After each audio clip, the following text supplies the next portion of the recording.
salam, salam.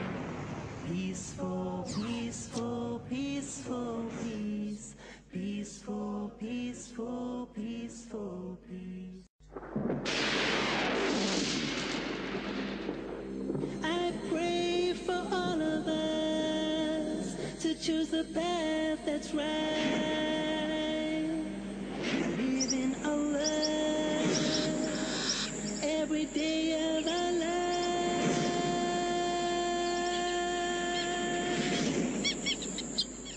We have a book that Allah has preserved from all corruption.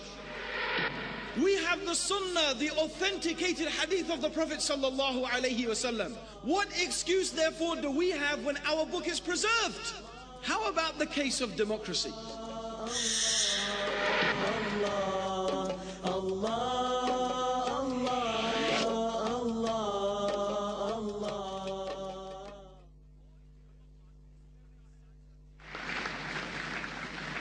الحمد لله نحمده ونستعينه ونستغفره ونعوذ بالله من شرور أنفسنا ومن سيئات أعمالنا من يهده الله فلا مضل له وما يضلل فلا هادي له وأشهد أن لا إله إلا الله وأشهد أن محمدا عبده ورسوله وبعد خير الحديث كتاب الله وخير الحدي حدي محمد صلى الله عليه وسلم وشر الأمور محدثاتها وكل محدثة بدعة وكل بدعة ضلالة وكل ضلالة في النار. We begin by praising Allah, we praise Him, we seek His help and we ask for His forgiveness. We seek refuge with Allah from the evil of ourselves and from the evil consequence of our evil actions. Whomsoever Allah guides, there is none to misguide, and whomsoever Allah leaves to go astray, there is none to guide. And I testify that Allah alone is worthy of worship and that Muhammad sallallahu alaihi wasallam is His messenger. After that, the best speech is the book of Allah, and the best guidance is the guidance of Muhammad sallallahu alaihi wasallam. And the worst of all the affairs are those matters that have been newly introduced into the religion of Islam. And every matter that is newly introduced into the religion is a bid'ah or an innovation. And all of these religious innovations, they are by their very nature a going astray from the straight path that has been shown to us by Muhammad sallallahu alaihi wasallam. And whatever deviates and goes astray from the straight path of Muhammad sallallahu alaihi wasallam is eventually going to lead to the hellfire. The topic Islam and democracy is without doubt in this day and age a topic that is inevitably going to be controversial. But there is a clue already in what I have just said, that it doesn't need to be a controversial topic, at least certainly for Muslims. Because if we were to transpose ourselves to another time, another era, then the topic would not be one of concern. The concept of democracy did not even exist, except in history, where a small state in Greece practiced a form of governance which was known by the philosophers of the time as democracy. And it is very interesting to note that a number of Greek philosophers themselves considered democracy to be an unbefitting and weak and corrupt form of governance. In fact, one of the great Greek philosophers said that one of the major problems with democracy, as it was practiced then by the Greeks, was that the leader would always have to pamper to the desires and the whims of the people in order to gain their support. And thus a leader would not be able to take the firm, decisive and conclusive decisions, and a leader would not be able to take the morally sound decisions that a leader should, because by doing so he would have to contradict the opinion of the masses, he would lose their support, and therefore would not be able to continue his position as a leader. Even then, those many hundreds of years ago, the Greek philosophers had already expounded and discussed some of the weaknesses and the deficiencies of this system.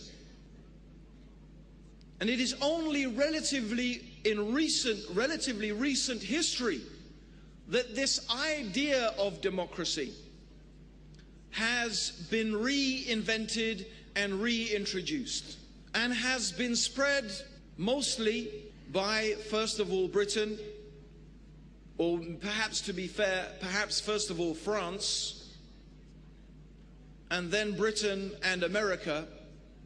This concept of democracy as the ideal form of human governance, the ideal way through which and by which human beings should govern their affairs. Now, really to go into the historical and philosophical context and causes of development of democracy is beyond the scope of our lecture today.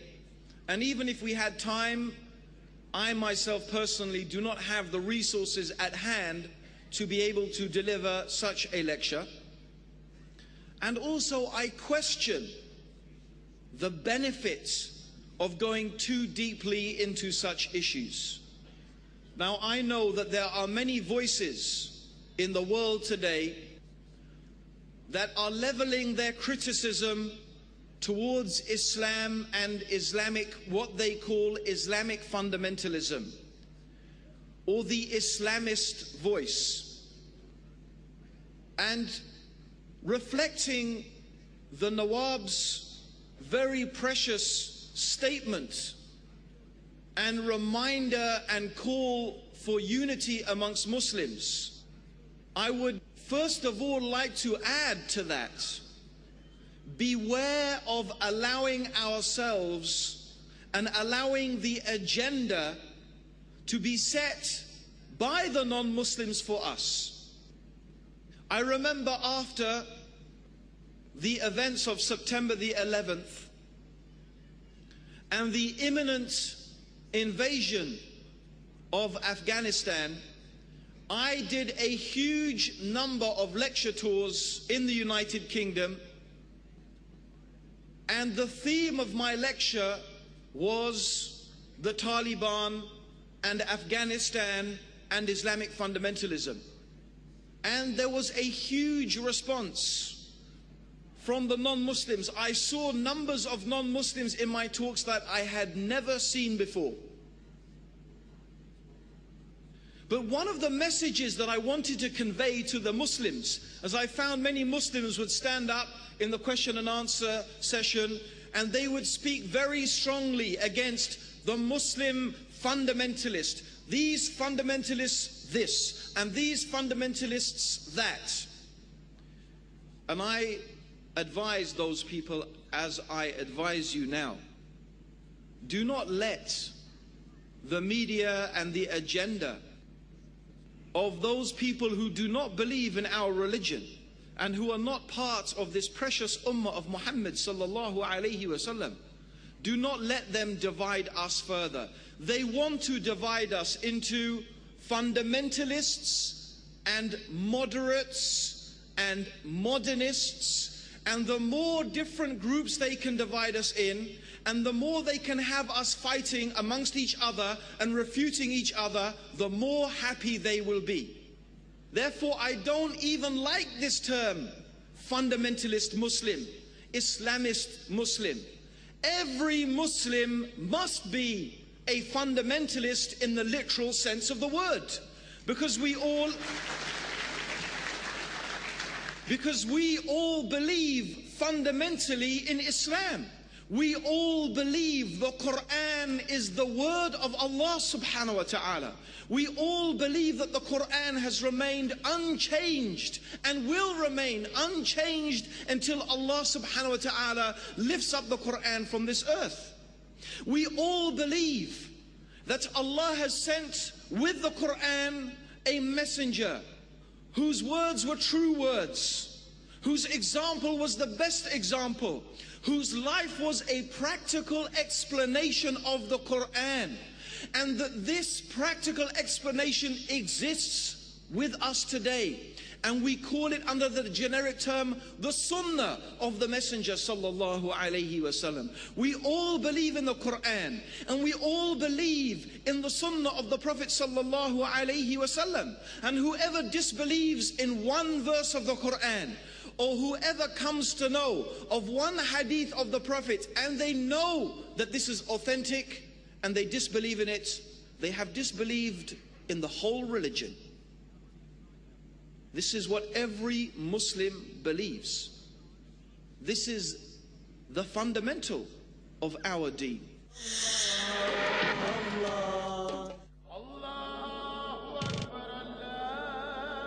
Inna salata tanha anil fahsha'i wal munkar.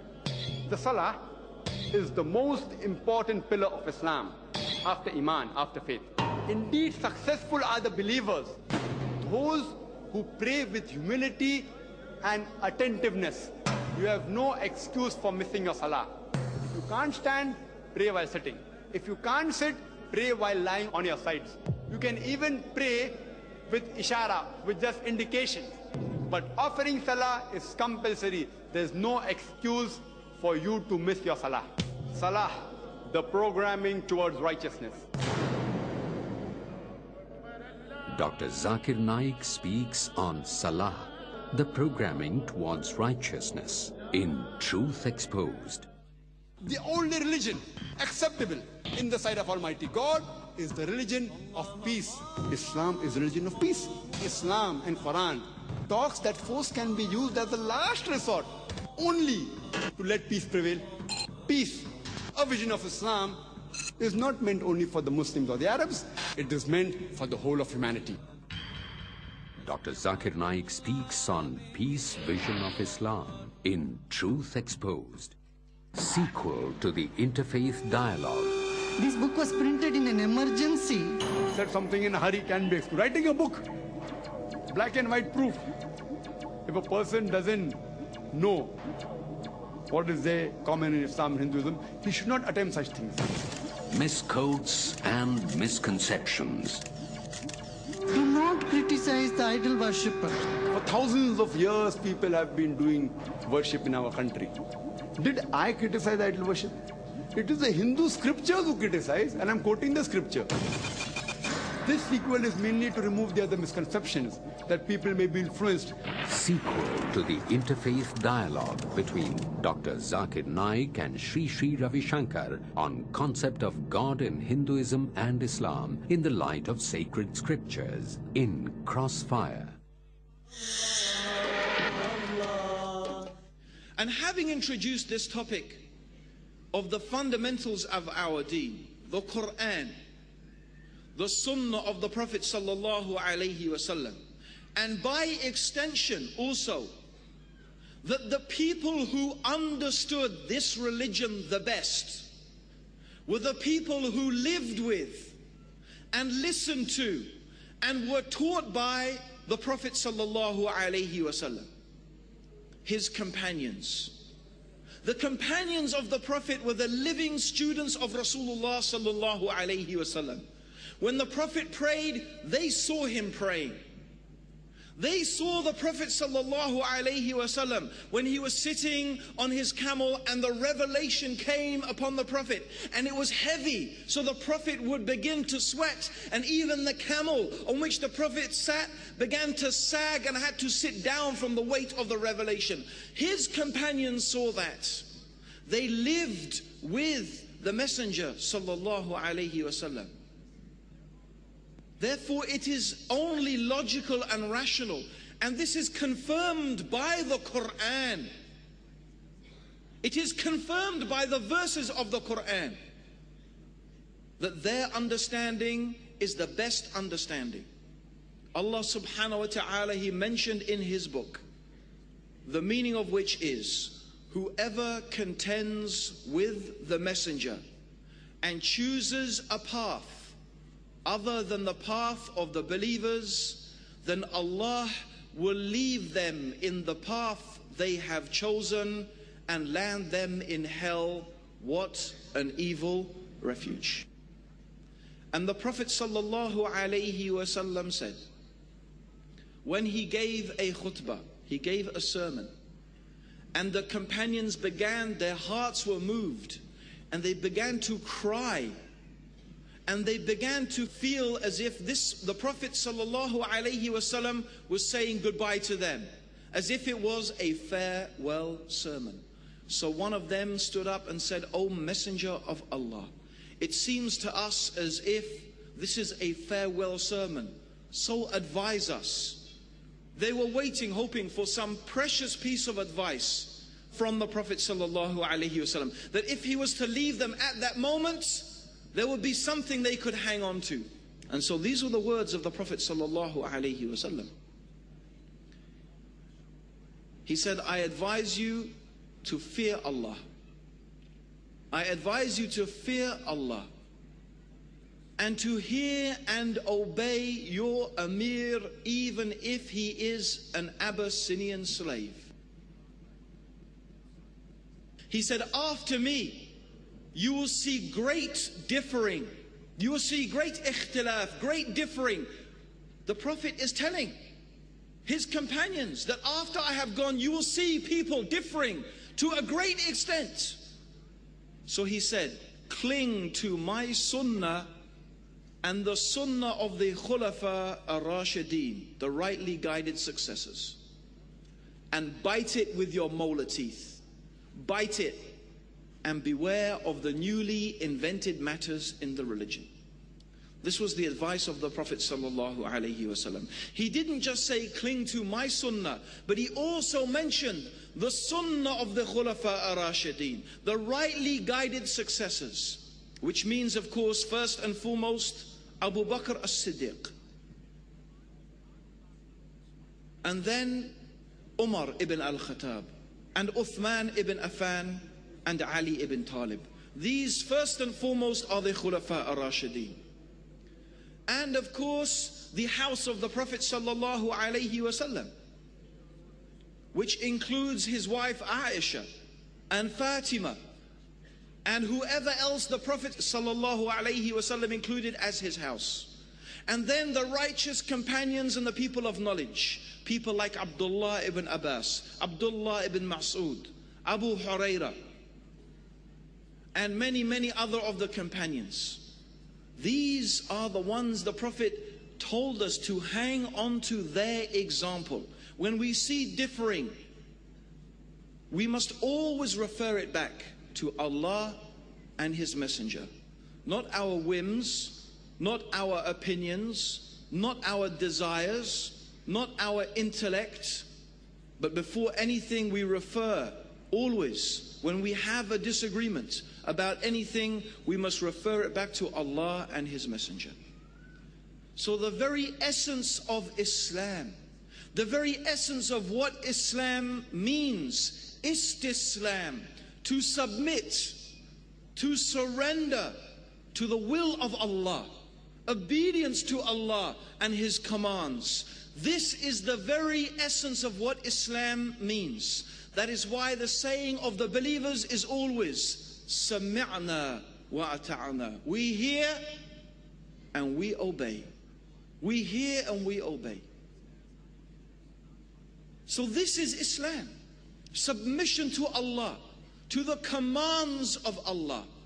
And the commands of Allah are contained in His Sharia.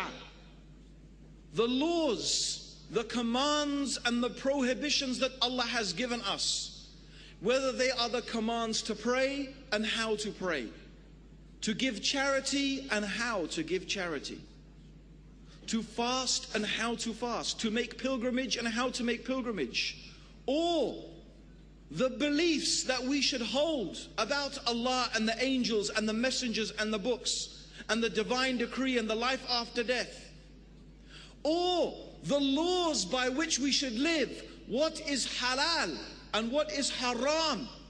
This is the Sharia. This is the laws of Allah subhanahu wa ta'ala. The laws concerning divorce, the family laws, and the criminal laws, and international law. All of this is contained within the Sharia. So at the very heart and the very essence of what Islam teaches us is that we are people who submit ourselves to the law of Allah. To the law of Allah. And this is what it means to be a Muslim. By our very essence of what Islam teaches us, that if ever the Muslim is faced with a situation where Allah has commanded us with something and a human being commands us with something which opposes the command of Allah, the Muslim is the one who must always choose to obey Allah. It's the very essence of what it means to be Muslim, to submit to Allah. We submit to Allah first. We submit to Allah before we submit to our parents, our teachers, our wives, our children, our desires, our rulers, whoever it may be. Being Muslim means that Allah comes first. And if in our hearts and in our minds we put anyone equal with Allah, this is shirk. This is the unforgivable sin. This is the sin about which Allah mentioned that He will forgive any sin that He wishes, but He will never forgive that we should ascribe rivals and partners and equals to Him. Shirk. That whoever makes shirk with Allah, whoever makes rivals and partners and equals with Allah, whoever puts anything in this universe on the same level with Allah, then surely the paradise is forbidden for them and the fire of hell will be their eternal abode. This is what the Quran tells us. Allah subhanahu wa ta'ala mentioned a very important verse for all of us that we must take extreme notice of this. Allah mentioned about some people who came before us, and they still exist today. The Jews and the Christians have taken their priests and their rabbis as gods besides Allah. And there was one Sahaba who used to be a Christian. He said, "O Messenger of Allah, we didn't used to worship them." He used to be a Christian. And he was thinking that we didn't used to prostrate before them. We didn't used to supplicate to them and pray to them and worship them. But the Prophet then clarified the meaning of this ayah.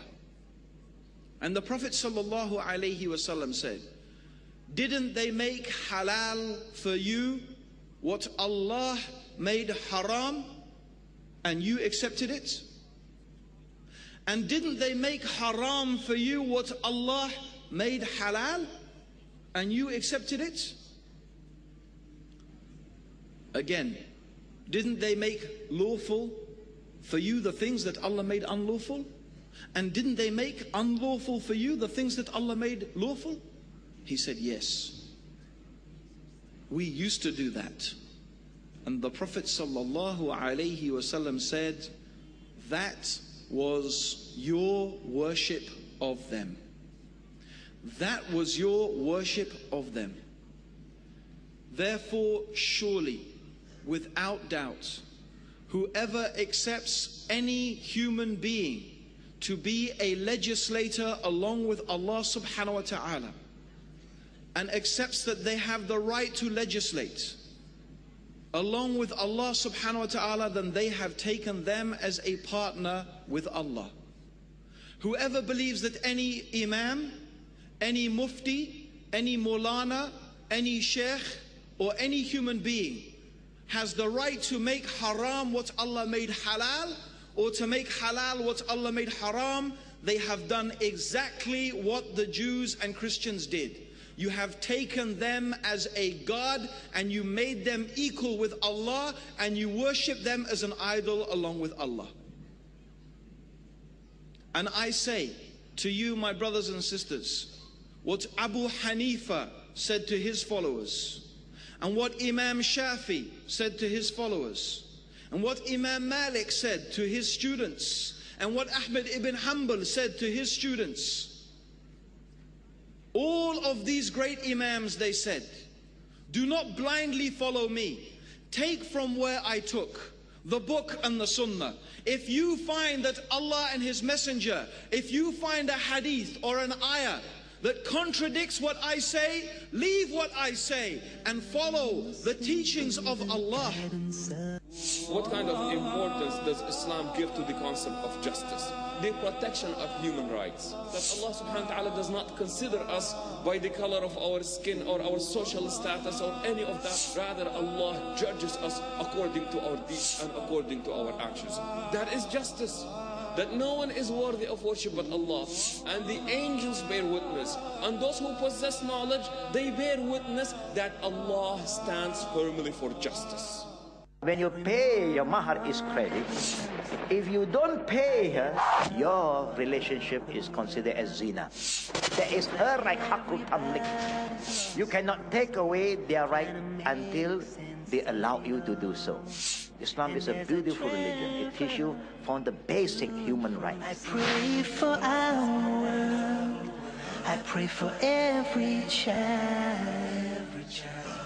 I pray for our world. And this is what it means to be a Muslim. By our very essence of what Islam teaches us, that if ever the Muslim is faced with a situation where Allah has commanded us with something, and a human being commands us with something which opposes the command of Allah, the Muslim is the one who must always choose to obey Allah. It's the very essence of what it means to be Muslim, to submit to Allah. We submit to Allah first. We submit to Allah before we submit to our parents, our teachers, our wives, our children, our desires, our rulers, whoever it may be. Being Muslim means that Allah comes first. And if in our hearts and in our minds we put anyone equal with Allah, this is shirk. This is the unforgivable sin. This is the sin about which Allah mentioned that He will forgive any sin that He wishes, but He will never forgive that we should ascribe rivals and partners and equals to Him. Shirk. That whoever makes shirk with Allah, whoever makes rivals and partners and equals with Allah, whoever puts anything in this universe on the same level with Allah, then surely the paradise is forbidden for them, and the fire of hell will be their eternal abode.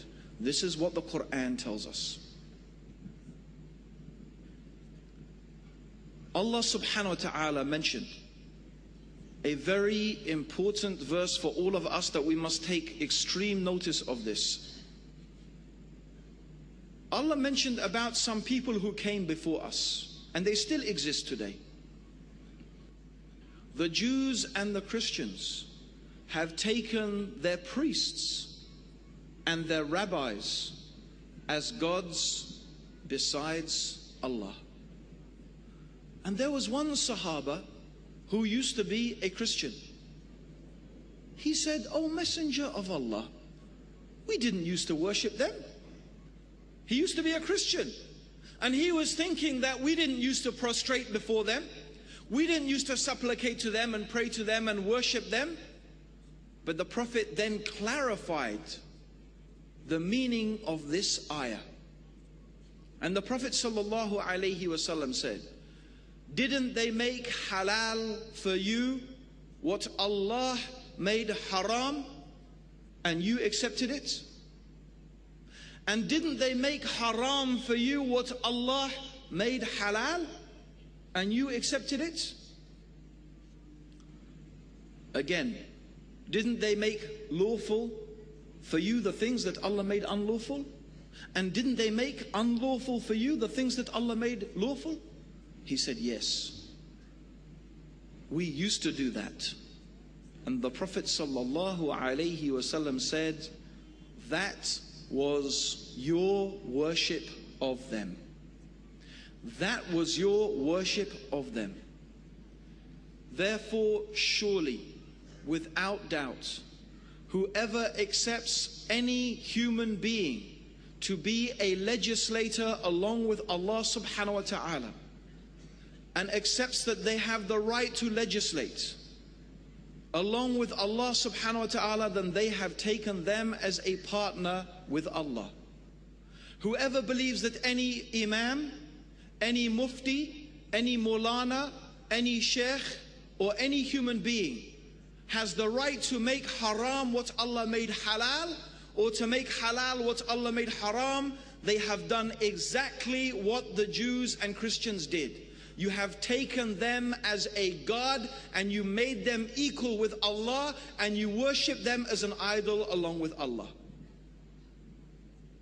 And I say to you, my brothers and sisters, what Abu Hanifa said to his followers, and what Imam Shafi said to his followers, and what Imam Malik said to his students, and what Ahmad ibn Hanbal said to his students, all of these great imams, they said, "Do not blindly follow me. Take from where I took, the book and the sunnah. If you find that Allah and His Messenger, if you find a hadith or an ayah that contradicts what I say, leave what I say and follow the teachings of Allah. Do not put anyone up on a pedestal where you think that their words are beyond question or their statements are beyond thinking and understanding. Does this correspond with what Allah said and His Messenger said? I am a human being. Imam Malik, Imam Abu Hanifa, Imam Shafi, Imam Ahmad ibn Hanbal, they were human beings. We all make mistakes. We forget. We make errors. Our tongues slip. So everything, we always refer it back to Allah and His Messenger. Always. I don't mean, by the way, that just you can pick up the Quran and pick up the Hadith and now start making fatwa. No. We still always need the scholars, and we must always look to what the scholars have said. We are not scholars. I am not a scholar. Not a scholar like Abu Hanifa or Shafi or Malik. No. I am not a mufti able to make ijtihad. But we can look to what the ulama have said. And we can compare it with Allah and His Messenger said and what other ulama have said. Brothers and sisters, think about this. Think about this. Is the Bible that we have today, the Torah that Allah gave to Musa and the Injil that Allah gave to Isa and the Zabur that Allah gave to Dawood, is this Bible the same as those? Yes or no? No.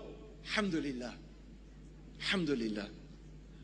So is it not true that those books have been altered and corrupted and changed, and some things have been taken out and some other things have been put in? Is this not the truth concerning this book?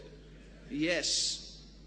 Now, believe me, If anyone had an excuse to blindly follow their imams and blindly follow their rabbis and blindly follow their priests, it would be the Jew and the Christian.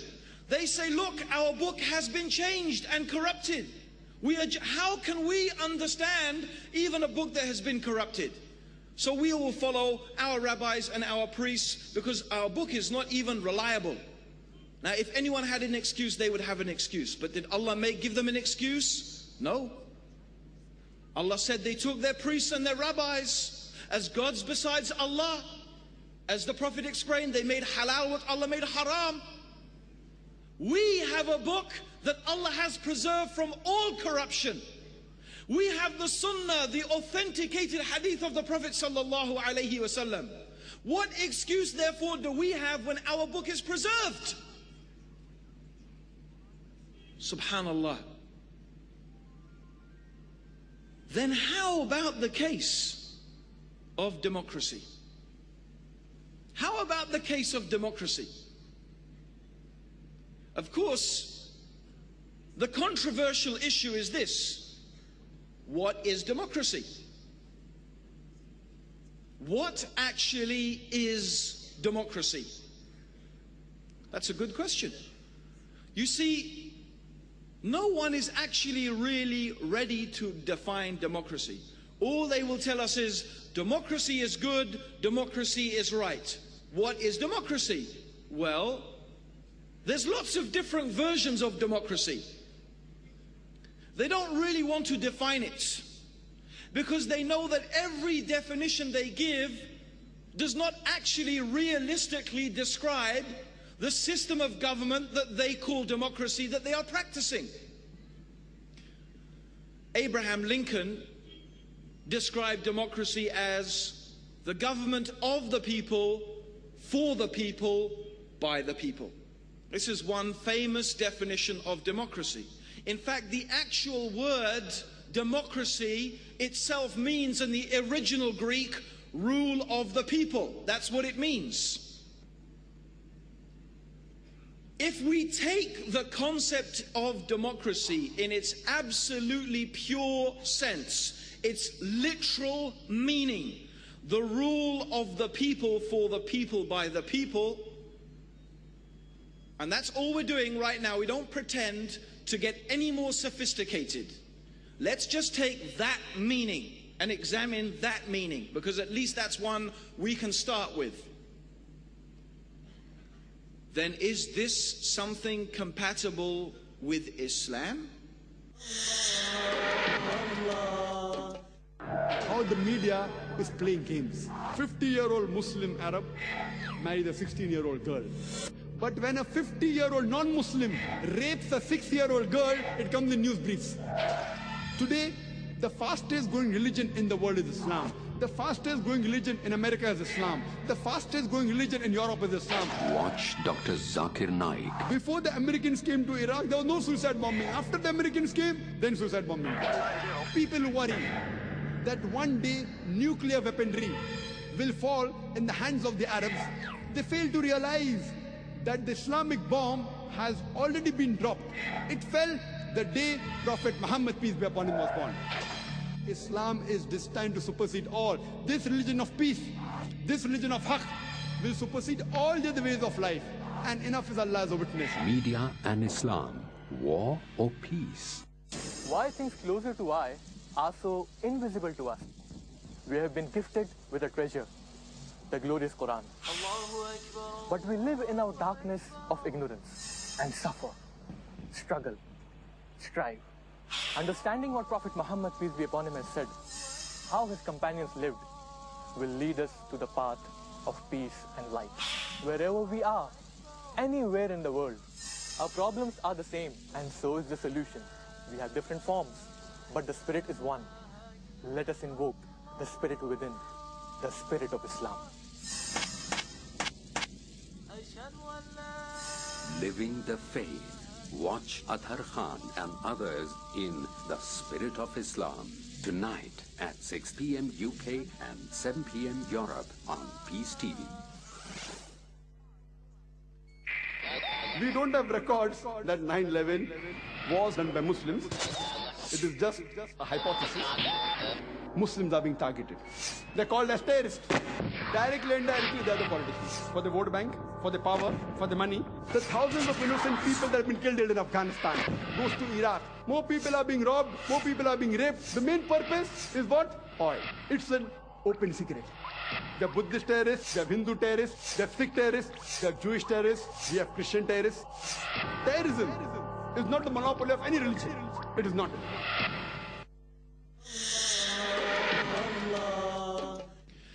If we take the concept of democracy in its absolutely pure sense, its literal meaning, the rule of the people for the people by the people, and that's all we're doing right now. We don't pretend to get any more sophisticated. Let's just take that meaning and examine that meaning, because at least that's one we can start with. Then is this something compatible with Islam? Is it? I just told you what Islam is in its essence. Islam is submission to Allah. Islam means obeying Allah's Sharia. Islam means obeying Allah's law. Islam means that what is halal has been decided by Allah, and what is haram has been decided by Allah, and what Allah decides is halal, was halal in the time of the Prophet sallallahu alaihi wasallam, is halal today, and will be halal until the day of judgment. And what Allah made haram in the time of the Prophet sallallahu alaihi wasallam is haram today, and it's going to be haram until the day of judgment. We rule ourselves in our personal lives, and we should, as Muslims, be ruled in our public lives by the law of Allah. Therefore, one of the names of Allah is Ash-Sharri, the lawmaker, and He is Al-Hakim, the wise, and Al-Hakim, the judge, so that when we judge, we should judge according to what Allah has revealed. And as Allah mentions in the Quran, those who do not judge by what Allah has revealed, they are the disbelievers. And those people who do not judge by what Allah has revealed, they are the wrongdoers. And those who do not judge by what Allah has revealed, they are the evildoers and the oppressors. So therefore, how can the law and the sovereignty being with Allah be compatible with the law and the sovereignty being with the people? Since at its very fundamental level, democracy teaches that the people have the right to decide what is halal and what is haram. The people have the right to decide what we should do and what we shouldn't do. Therefore, the people have been made equal with Allah. And whoever makes people equal with Allah has made shirk with Allah without a doubt. And whoever believes that human beings have the right to legislate in contradiction to what Allah has legislated is without doubt a disbeliever. Whoever believes that the legislation of the people is superior to Allah's legislation is without doubt a disbeliever. Whoever believes that it is permissible and allowed to judge and to legislate in contradiction with Allah's judgment and legislation is without doubt a disbeliever. However, if some Muslim, out of weakness, out of a deficiency in their iman, or due to their particular situation in a particular environment, is forced to do something, or from their desires and their weakness does something, or implement something in their life which contradicts Allah's Sharia, this of course does not make you a disbeliever. This is a sin, because you accept in your heart that what Allah has legislated is the best, and that we must follow Allah's legislation. So let us take a simple example. If a person drinks alcohol, does that make them a disbeliever? No. If a person drinks alcohol, it does not make them a disbeliever. And all the Muslims, from the companions and all the scholars afterwards, except the extreme sect of the Khawarij, which many scholars said they are not Muslim anyway, they all agreed that no sin, the committing of a sin, does not take you out of Islam. So if you drink alcohol, you do not become a disbeliever. You do not leave the fold of Islam. Yes, your iman may hover above your head during that time you are drinking alcohol, but you do not actually stop becoming a disbeliever. In fact, and the same with fornication or adultery. And there were people who committed adultery in the time of the Prophet. As you know, the woman and the man who committed adultery in the time of the Prophet, and they came and they said, "O Messenger of Allah, implement Allah's punishment on me." And when they started reviling this woman, the Prophet said, "Leave her, because her tawbah is so great that its tawbah, the amount of this tawbah would encompass all of the people of Medina." So she did not become a disbeliever because of this act. But if someone was to say, there is nothing wrong with drinking wine, it's halal, now that would make someone a disbeliever, because they had claimed now that what Allah made haram, they made it halal. Okay, so back to the issue of democracy. There is no doubt that we Muslims must implement Allah's Sharia in our personal lives, because the Sharia is not only some punishments that we find in the Quran, like chopping off the hand of the thief. This is one of the hudud, and there are only 4 or 5 of such hududs. The Sharia is everything: praying, fasting, your personal life. This is all the Sharia. So we must implement this in our life. But if we were to fail due to weakness in our iman, or due to being forced due to circumstance, not accepting it in our heart, then this does not make us disbelievers. This is very important to understand that. So therefore, now let's go back and let us ask, if democracy means that sovereignty is with the people, that the people have the right to decide what's halal and haram, and it's up to them, then no Muslim with any mustard seed's worth of iman can agree with this. Just to illustrate, I want to tell you a joke. It's not true, it's a joke. There was this man who he emigrated from the United States of America, from San Francisco. He emigrated to Afghanistan. You know, when the Taliban were in power, he went to live there. So they said to him, they were asking him, it's just a joke, it's not true. They asked him, "Why did you leave the land of the free and the land of the brave, America, with all the money and all those nice things and everything you want, and you came to live in Afghanistan? Why?" He said, "When I was a young man, homosexuality was a crime. When I grew up, they made homosexuality lawful. In fact, they made it a crime not to dislike homosexuals and call it homophobia." He said, "I was afraid if I stayed around in America any longer, they would make it compulsory." And really, if we think about it, this is the case of democracy. If you say the sovereignty are with the people, and the people can legislate and the people can decide, I mean here on the very basic philosophical level. I know that countries have constitutions. I know that different ideas of democracy encompass different limitations for minorities and so on and so forth. But that's not what I'm discussing. I am discussing the very basic concept, and that's it. At the very basic concept, we all have to agree as Muslims that making a crime which is a crime in Islam, to say it is actually a crime to have a problem with this crime. Do you understand what I'm saying? It's a criminal offense in England to revile someone because of their homosexuality.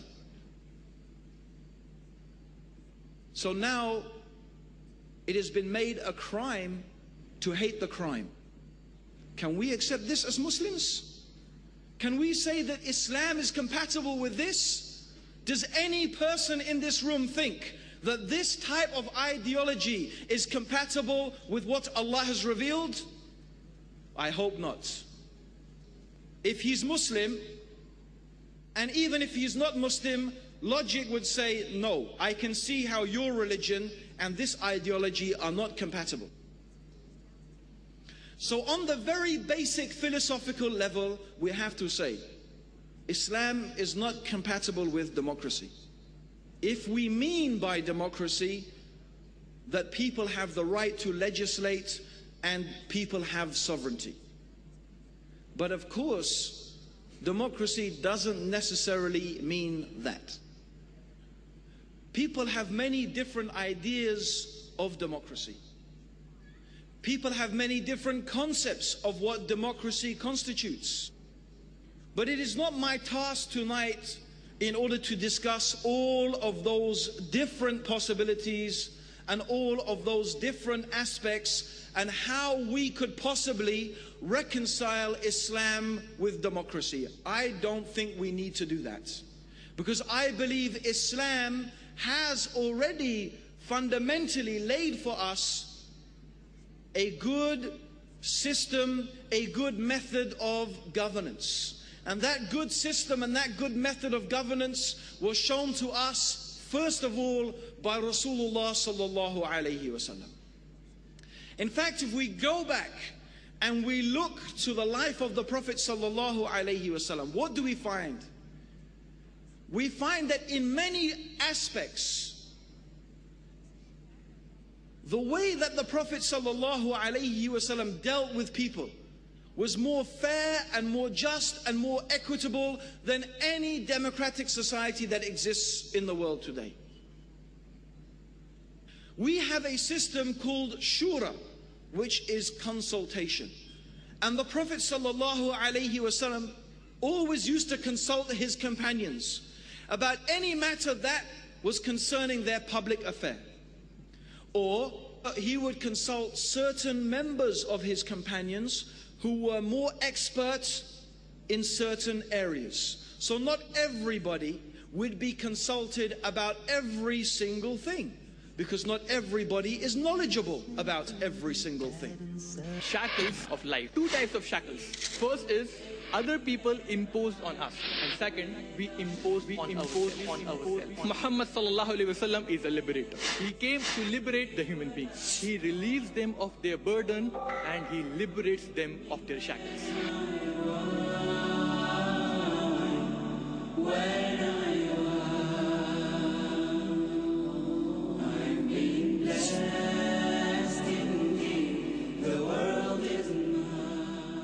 واتقوا الله ويعلمكم الله. Have taqwa of Allah, and Allah will teach you, will give you knowledge. So this means that taqwa, which is faith in Allah subhanahu wa ta'ala, helps you to learn more. And from the world, darkness was gone, with salvation rising with dawn. Muslims, do you need to change? What a challenge for somebody all their lives been thinking one way, and all of a sudden somebody tell you change. This life, you have to struggle. Man can have nothing except for what he strives for. Struggle is the very nature of human beings.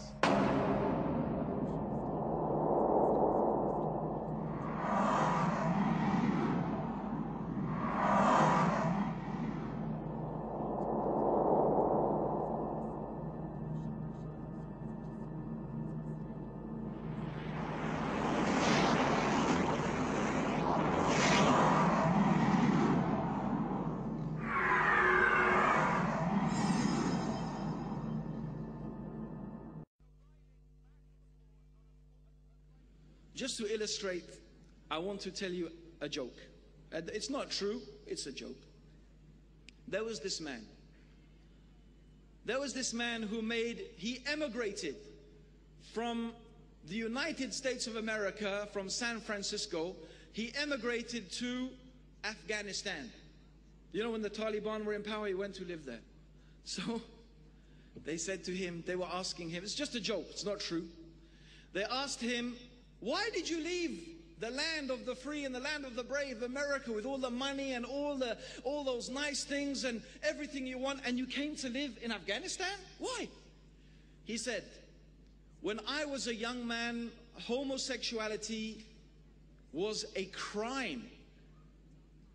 When I grew up, they made homosexuality lawful.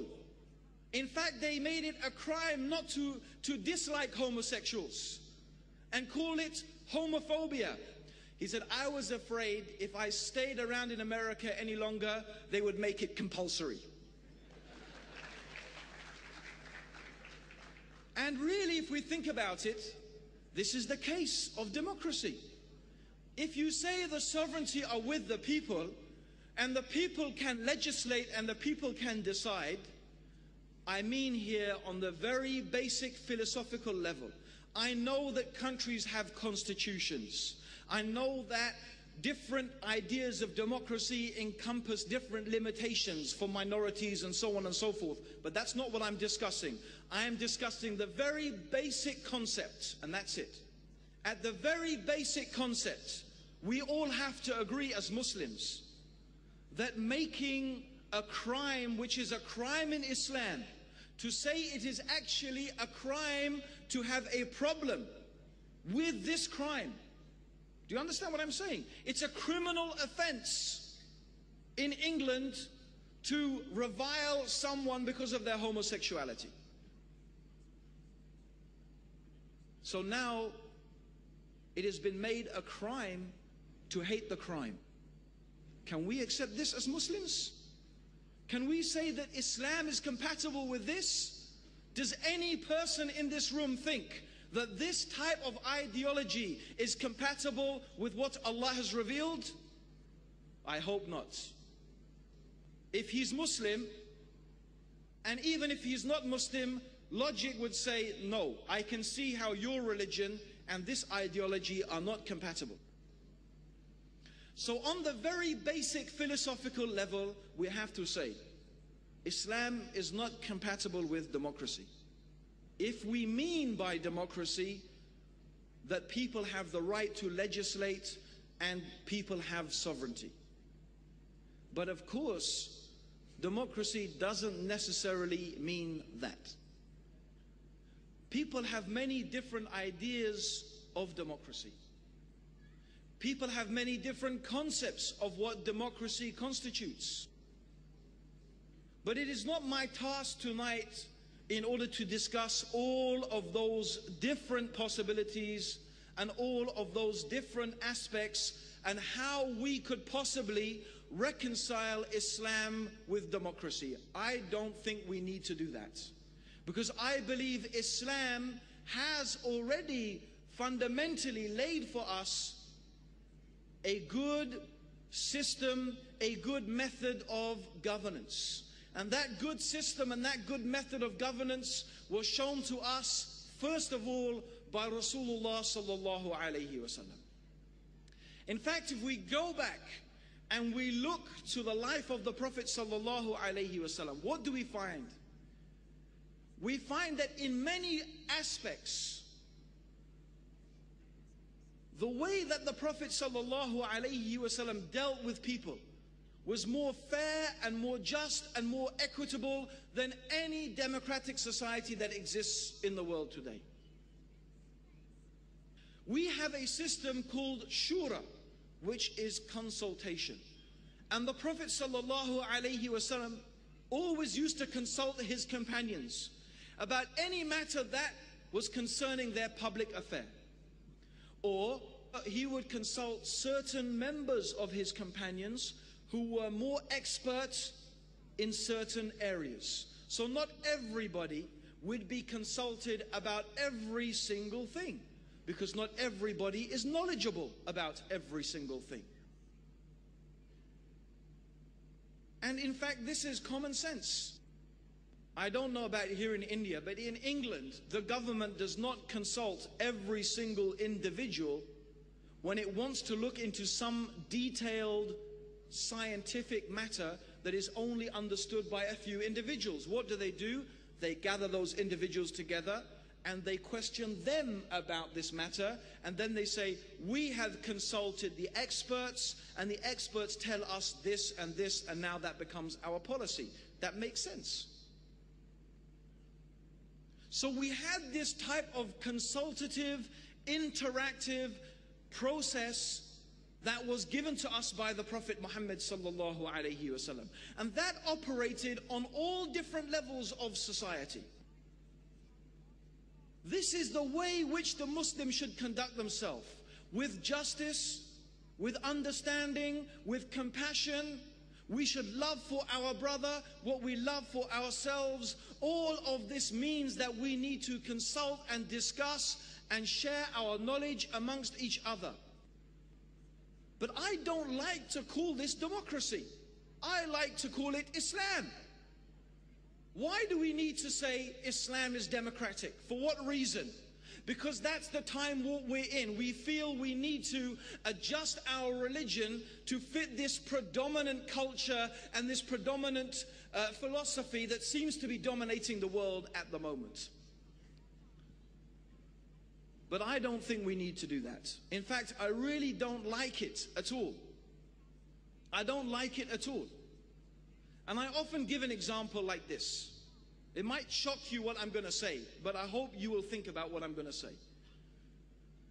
Imagine we live in a society where prostitution is the normal mode by which a man and a woman physically interact with each other. Imagine prostitution is so common that it's the absolute norm. And imagine these prostitutes, when you look at them, they all seem so happy and they seem to be enjoying such a prosperous life. In fact, it seems that this society generally is very prosperous. They're building amazing machines and they have great technology. And so you imagine that because they've got these machines and they've got this technology, prostitution must be a good system as well. You think it all comes together in one big package. So some unfortunate Muslim comes along and says, you know what? We've got prostitution in Islam as well. Yes, we do. It's called nikah. You see, just as you go to the prostitute and you give her money, we go to our wife and we give her mahar. You see, it's like prostitution. And you go, astaghfirullah. How can you compare what Allah revealed and this beautiful way of life with that? Therefore, I find it very sad when Muslims start talking about Islam has democracy. Because to me it sounds like saying Islam has kufr. It's like saying nikah is like prostitution. It's not. And democracy is not like Islam on its philosophical basis. And the only reason that we feel we have to say this is because of the dominance of Western culture intellectually, philosophically and politically. And it's another very stark warning for us. Why do we always feel that we have to accommodate and bend over backwards? And this is something we hear said a lot. Something we hear said a lot. Muslims have to move into the 21st century. Islam has to move and go with the flow. We have to adapt ourselves and change ourselves. As I read in an article recently, if Islam, as we claim, is a way of life for all places and all times, then Islam has to adjust itself for all places and all times. This is another straw man. You build up an argument only to knock it down yourself, but it's not what we claim. We claim that Allah expects us to worship Him and follow His religion to the best of our ability in every place and every time. That does not mean that Islam changes in order to make itself fit. That is not what it means. If modern society conflicts with our religion, you know what I say? Stuff modern society. Stuff it. I need to worship Allah subhanahu wa ta'ala. How long am I going to be here on this earth? A small amount of time. I don't say, and I'm not saying here, that there is a contradiction. There are many things in modern society that are perfectly compatible with Islam. And there are many things in modern society, actually, they came from Islam originally. And in fact, this is the amazing thing. When we actually study many of the qualities that we find existing in the Western world, when we look at the history, we find that these things already existed in the Islamic civilization. And in fact, the West, the West took those ideas from us, they implemented them, and we stopped implementing them. We don't have records that 9/11 was done by Muslims. It is just a hypothesis. Muslims are being targeted. They're called as terrorists. Directly and indirectly, they're the politicians. For the vote bank, for the power, for the money. There's thousands of innocent people that have been killed in Afghanistan. Goes to Iraq. More people are being robbed. More people are being raped. The main purpose is what? Oil. It's an open secret. They have Buddhist terrorists, they have Hindu terrorists, they have Sikh terrorists, they have Jewish terrorists, we have Christian terrorists. Terrorism is not the monopoly of any religion. It is not.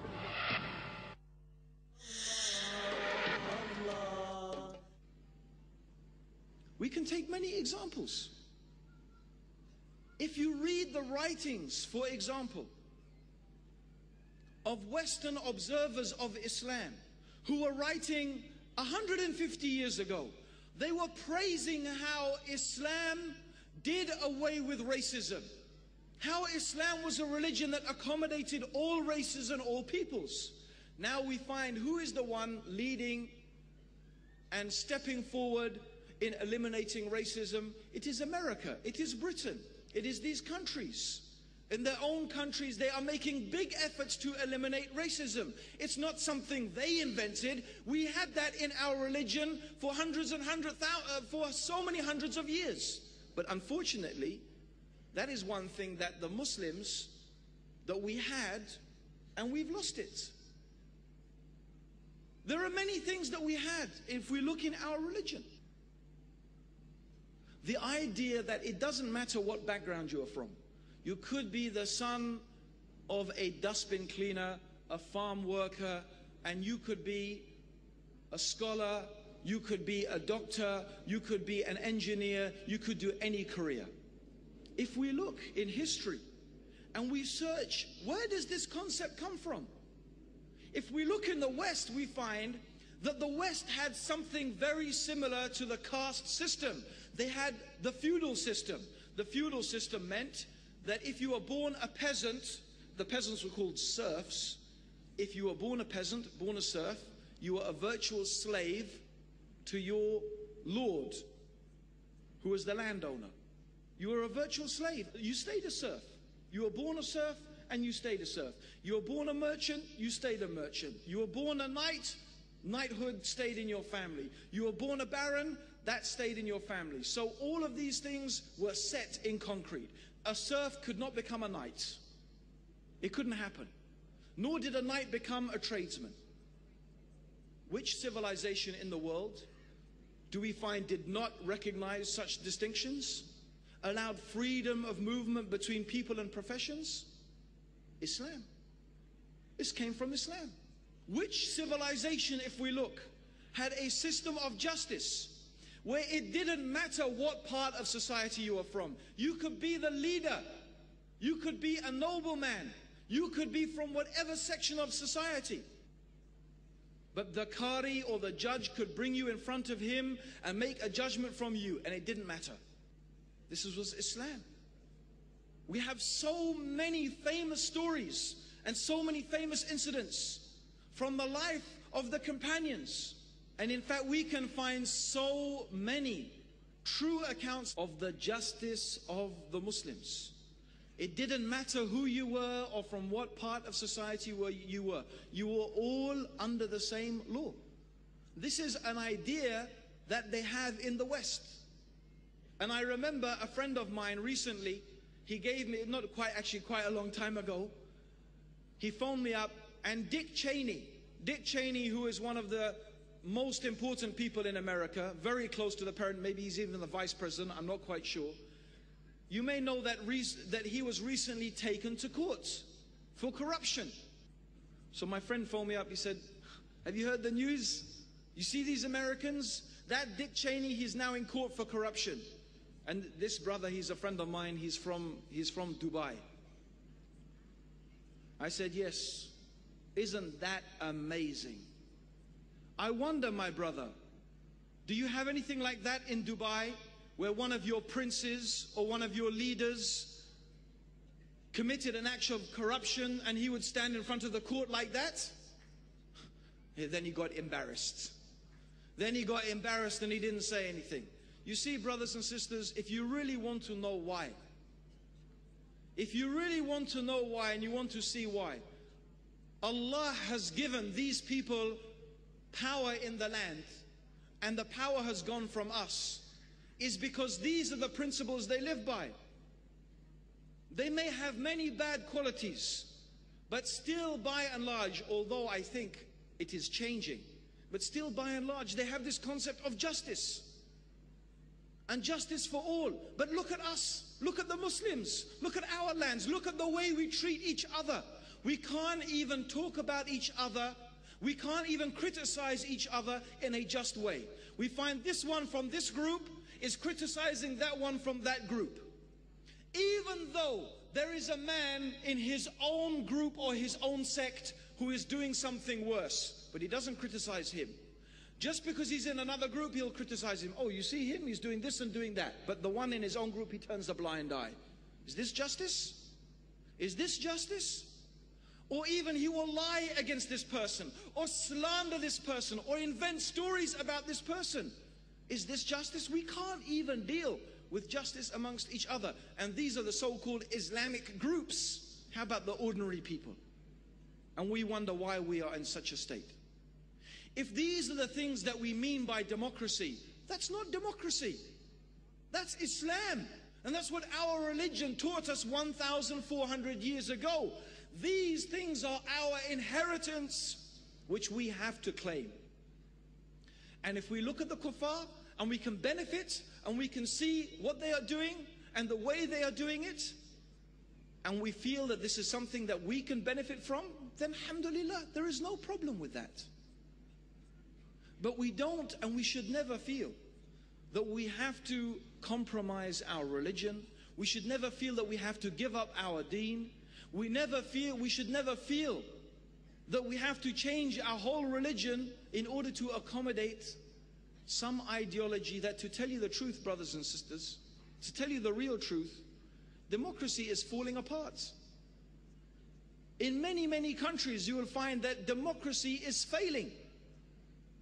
In fact, they are subtly, bit by bit, giving up on democracy. In fact, my personal belief is that there is no such thing as democracy anyway. It doesn't even exist. It doesn't even exist. What they have in the West, actually, in my opinion, is the illusion of democracy. It's the illusion of democracy. They make people think and believe that they have a choice, that they can influence things, but in reality, they can't change anything. The people who control the world are the same people who have always controlled the world. They are the big businesses, they are the multinational corporations, they are those few elite people who have the power and the money in their control, and the world runs according to the principles they want. They don't care whether you have girlfriends or boyfriends, whether you're a homosexual, whether you drink alcohol or take drugs. In fact, you know what? They're like that. Because the more you follow that corruption, the more miserable your life will become.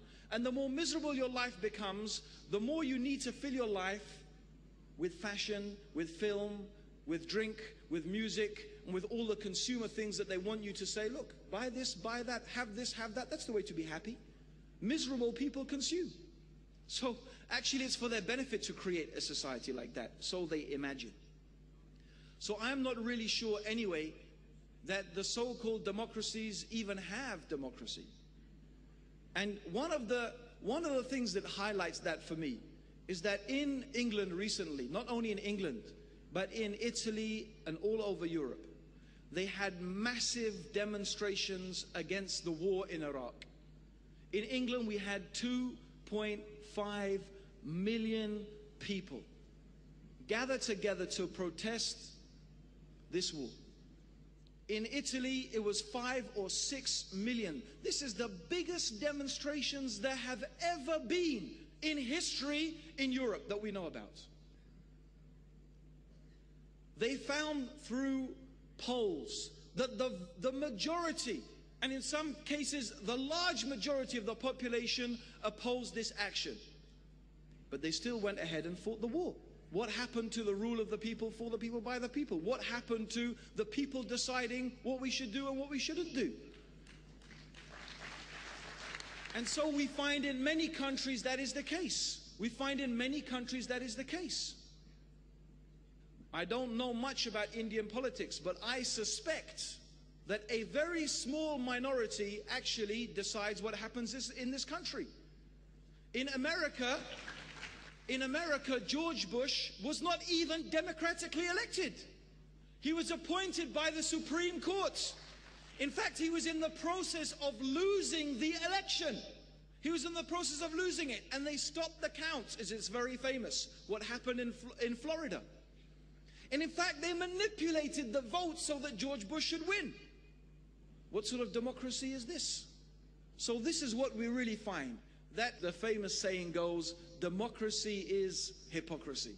And the reality is, when we look at these so-called, many of these so-called democratic countries, what do we find? Exactly that, hypocrisy. And I look forward to the day when Muslims will stop apologizing, stop being so apologetic, realize that they have the most beautiful deen that doesn't need any changing, it doesn't need adjusting. All we need to do is recapture the true spirit of Islam as it was practiced by the Prophet sallallahu alaihi wasallam. And then once again, brothers and sisters, once again, we will be a shining light and a guide for humanity to follow. But this is going to happen. This is only going to happen when you change your life. When you and me, brothers and sisters, when we implement Allah's law in our life, when we implement Allah's Sharia in our life, when we obey Allah, when we display the characteristics of gentleness and kindness and love and compassion and justice, yet at the same time firmness upon obedience to Allah, we will see that when we have established the Islamic State in our hearts, Allah will establish the Islamic State on the earth. Allahumma salli ala Muhammadin wa ala alihi wa sahbihi wa sallam. The guidance of Islam that makes you fair and kind and helpful to your fellow men. So living as a Muslim means that you must play a part. Allah looks not at how you look, but what is in your heart.